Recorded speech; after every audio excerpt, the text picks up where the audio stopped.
جیسے چلے کلان میں سردی سے اپنے آپ کو بچانے کے لیے سارے انتظامات کرتے ہیں، بس ٹھیک اس طرح سے ماحول کی برائیوں سے اپنے آپ کو بچانے کے لیے سارے انتظامات کریں، اپنے دماغ کو صاف رکھیں، اپنے پڑھنے کو صاف رکھیں، ٹی وی دیکھنا بند کر دیں، سارے چینلیں جن چینلوں کے اندر صرف رات و دن یہی سکھایا جا رہا ہے، کیا سکھایا جا رہا ہے؟ تھا زناکاری کیسے ہوگی، قتل کیسے ہوں گے، ڈرگز کیسے ہوں گے، افیئرس کیسے، یہی ساری چینلوں کا خلاصہ ہے۔ اگر اس میں کوئی مفید پروگرام بھی ہوگا اس میں ننگی عورت آئے گی، اس میں بھی پہلے سیکس اثرات ضرور لائے جائیں گے، تو ساری دنیا اسی میں ڈوبی ہوئی ہے، اور یہ قیامت کی علامتوں میں سے اللہ کے نبی نے ارشاد فرمائی تھی۔ اسی لیے قرآن کریم میں جوانوں کے سامنے کردار لانے کے لیے اللہ تعالیٰ نے حضرت ابراہیم علیہ السلام کا تذکرہ کیا جوانی کے روپ میں، اس اول اصحاب کہف کا تذکرہ کیا جوانوں کے روپ میں، اور حضرت یوسف علیہ السلام کا سارا واقعہ بیان کیا، اس میں اہم کردار دکھانا تھا جوان نے اپنی جوانی کیسے بچائی، جبکہ دنیا کا سب سے خوبصورت ترین انسان حضرت یوسف علیہ السلام، اور اس زمانے کی سب سے خوبصورت ترین لیڈی زلیخا جو ملک کی فرسٹ لیڈی تھی، وہ ملکہ تھی، وہ اس ملکہ نے یوسف علیہ السلام کو گھیرنے کی کوشش کی ہے۔ یوسف علیہ السلام نے کیسے اپنی جوانی کو بچایا، سورہ یوسف کی تفسیر پڑھیں اور اس وقت سمجھ میں آئے گا۔ آج کی عورتیں کہتے ہیں پردہ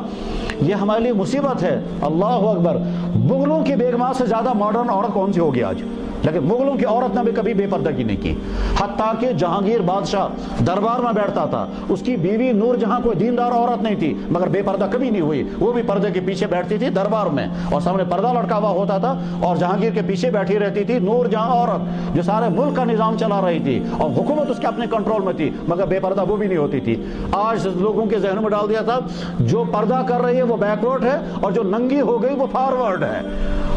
اب جو فارورڈ ننگی ہے ان کو امریکہ میں جا کر کے تم بھی بیکورڈ ہو، تم فارورڈ تب بنو گے جب عورت عورت کے ساتھ نکاح کرے گی، جب لیسبن بنیں گے تب آپ فارورڈ بنیں گی۔ یہ فارورڈ اور بیکورڈ جو ہے یہ دھوکے کے الفاظ ہیں۔ فارورڈ وہ ہے جس کا کردار پاکیزہ، اور بیکورڈ وہ ہے جس کا کردار جانوروں سے زیادہ بدتر، جو زناکاریوں میں، جو ڈرگز میں، جو کرپشن میں، جو لوگوں کو ستانے میں، جو ماں باپ کی نافرمانی میں، جو فیشنوں میں، وہ ہے بیکورڈ انسان، کیونکہ اپنا کوئی کردار نہیں، وہ دوسروں کے تابع ہے، جو دوسرے کہیں گے ہم وہی کریں گے۔ اس لیے ہم یہاں سے نمبر ایک تو اللہ کا شکر ادا کریں گے، اللہ نے ہم کو مکمل باڈی عطا کی، الحمدللہ، کوئی ڈیفیکٹ نہیں رکھا، الحمدللہ، انسان بنایا، سارا جسم عطا کیا، انسان بنایا، جانوروں میں پیدا نہیں کیا، پھر ہم کو اسلام کی دولت عطا فرمائی، اس پر شکر ادا کر کے پھر توبہ کریں گے آج تک جتنی غلطیاں ہوئیں ان پر، اور آئندہ ارادہ کریں گے انشاءاللہ اپنے آپ کو پاک صاف رکھیں گے، جیسے جسمانی صحت کی فکر کریں گے ویسے روحانی صحت کی بھی فکر کریں گے، اور آئندہ فکر کرنے کے لیے جو کچھ ہمیں کرنا ہوگا وہ سارا ڈھونڈیں گے اور کریں گے۔ خاص طور پر پاک صاف نوجوانوں کے ساتھ رہنا شروع کر دیں،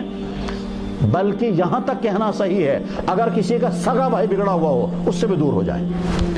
کسی کی سگی بہن اگر بگڑی ہوئی ہے اس سے بھی تعلقات کٹ کر لیں، سلام دعا تو رکھنا ضروری ہے، بات چیت بند نہیں کر سکتے، لیکن مل کر کے رہنا یہ صحیح نہیں ہے، چاہے اپنے، بلکہ یہ بھی کہہ سکتے ہیں کہ اگر خدا نخواستہ کسی کے ماں باپ بگڑے ہوئے ہوں، اس اولاد کو کہا جائے گا اپنے والدین کے حقوق ادا کرو مگر ان کے ساتھ اٹھنا بیٹھنا مت رکھو کیونکہ وہ بگڑے ہوئے ہیں۔ چنانچہ کتنے گھروں میں ہیں ماں باپ جو ہیں وہ ایک نماز نہیں پڑھتے، رات دن ٹی ویوں میں ہیں، ان کے گھروں میں لگتا ہی نہیں یہ مسلمان ہیں، لڑکا سدھر گیا ہے، وہ لڑکا بیچارہ پریشان ہے، کہنے لگا جی وہاں ہر وقت میوزک چلتا ہے، وہاں ہر وقت فیشن کی باتیں ہوتی ہیں، وہاں ہر وقت جو ہے وہ فلموں کی باتیں چلتی ہیں، میں ان کے ساتھ بیٹھنا چاہوں گا، مجھے زبردستی فلمیں دکھائی جاتے ہیں، تو ہم جواب میں کہتے ہیں ایسے ماں باپ سے کٹ ہو جاؤ، لیکن حقوق ان کے ادا کرنا ضروری ہے، ان کی خدمت بھی کرو گے، ان کی بات بھی مانو گے، ان کو سلام دعا بھی کرو گے، لیکن ان کی سوسائٹی میں مت بیٹھو، جہاں وہ یہ باتیں کرتے ہوں اس سوسائٹی سے دور رہنا ضروری ہے۔ کہنے والے کہیں گے یہ ماں باپ سے کاٹ رہے ہیں، ہم نہیں کاٹ رہے، اسلام یہ کہتا ہے ایسے ماں باپوں کے ساتھ رہنے میں انفیکشن ہو جائے گا اور تم بھی ویسے ہی بن جاؤ گے۔ اسی طرح سے بھائیوں سے، رشتہ داروں سے، بہت سے کہ جناب